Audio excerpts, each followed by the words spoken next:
Parceiros e parceiras do agronegócio, como vocês estão? Estamos aqui em mais um vídeo sobre o nosso Contas a Pagar e o assunto de hoje vai ser diferença entre ID principal e ID parcela, né? O que são cada um deles e como a gente pode diferenciar isso, tá? Vamos lá!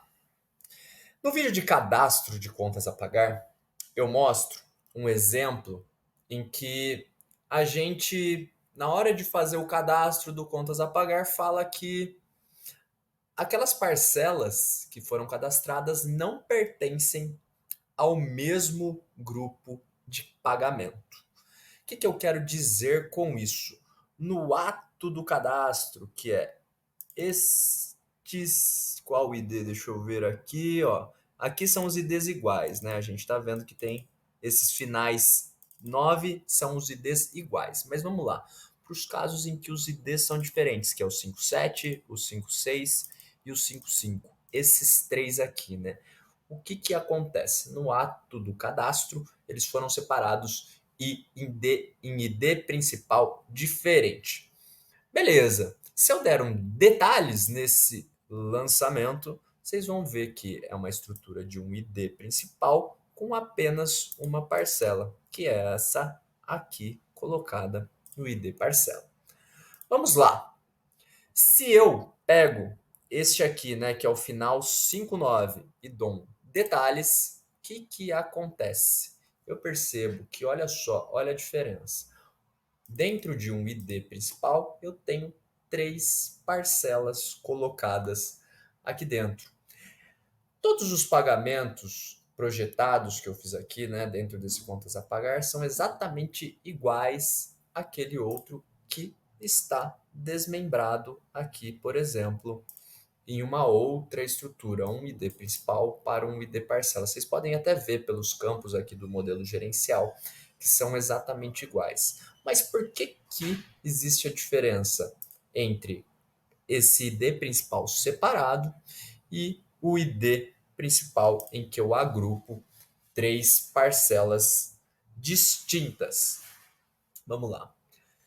Se eu venho aqui e quero vincular um documento fiscal sobre este grupo de pagamentos, ou seja, sobre o ID principal, reparem que neste vínculo da nota fiscal eu faço sobre a estrutura do ID principal e não parcela a parcela.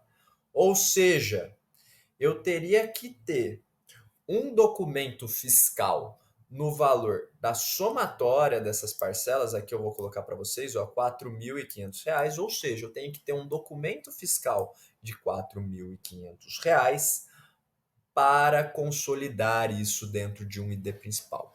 E aqui no exemplo, vamos colocar, né? Eu estou colocando aqui a Conag como exemplo.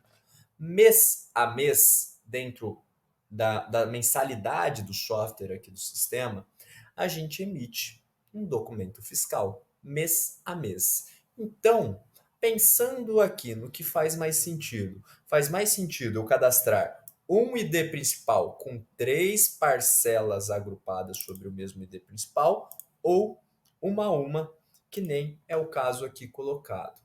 A resposta é: o certo é colocar uma a uma. Por quê? Dentro dessa estrutura, eu vou vincular uma nota fiscal neste ID principal e caso você esteja utilizando aqui o módulo de aprovação de pagamentos, ou seja, uma vez cadastrado aqui o meu contas a pagar, essa conta vai para uma aprovação. Essa aprovação ela é dada em cima da estrutura do ID principal. Ou seja, eu consigo trabalhar mês a mês de forma distinta, né? Cada mês eu tenho uma aprovação, eu tenho uma nota fiscal, eu tenho um melhor gerenciamento desta conta mês a mês. Diferente, por exemplo, se eu tivesse uma única nota fiscal em que eu faço a contemplação das parcelas que estão em aberto. Vamos supor que aqui tivesse de fato uma nota fiscal de R$ 4.500, que lembre-se, é a somatória das parcelas aqui.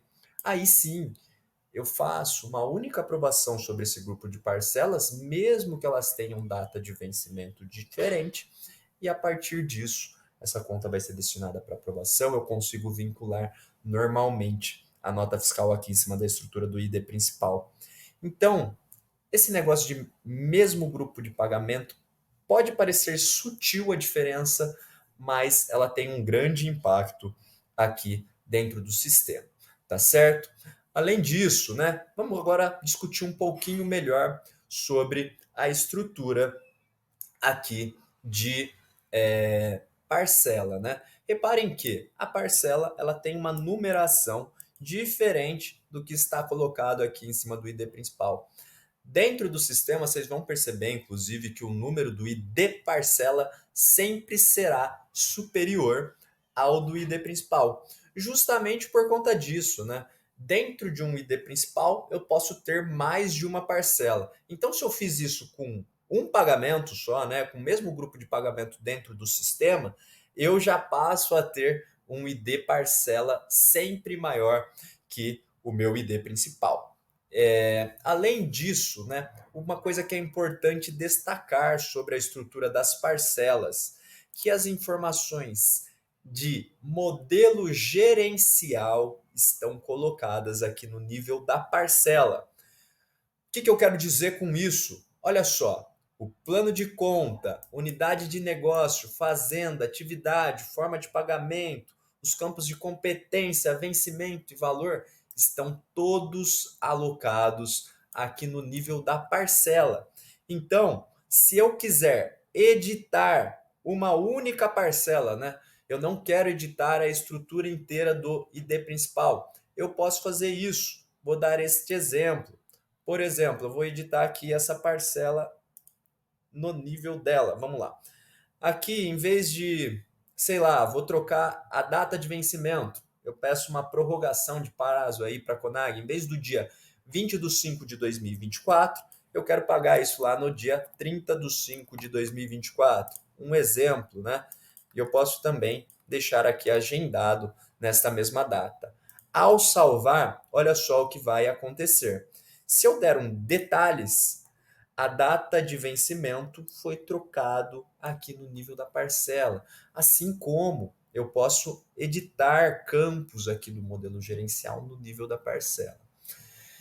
Reparem que algumas coisas estão a nível do ID principal. Por exemplo, o fornecedor.